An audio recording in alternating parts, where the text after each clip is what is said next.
Hello, and here I am with Brooke, demonstrating part 3 of our seated sequence.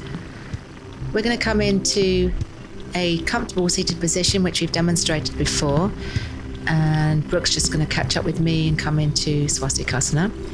And we're demonstrating how to start to find comfort and ease in this pose. It can be quite tricky. So I'm rolling the pelvis that is part of the leg that's turned away towards the front and then rolling it back. And then we're going to go into a cow pose or Gomukhasana. And there's a couple of ways to enjoy this posture. Brooke and I are demonstrating 2 ways here.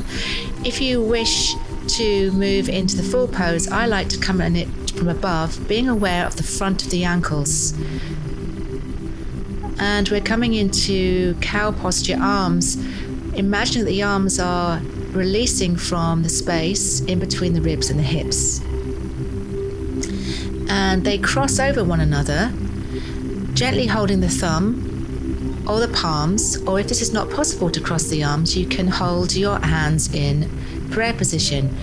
You can see here that we're waving and spiraling just to loosen up any tension, moving arms up and down.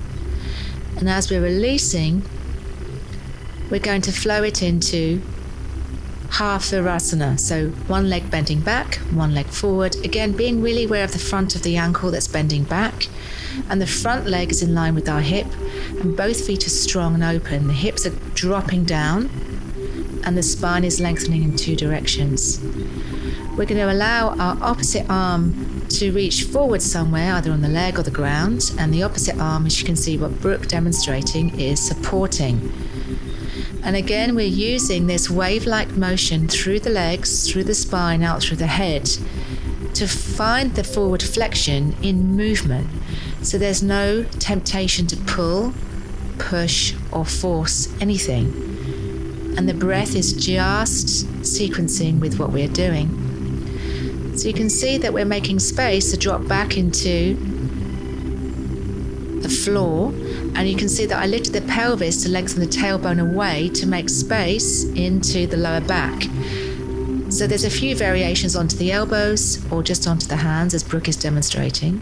And as we come back, we again release the spine and the lower back and releasing the leg, giving the legs a shake.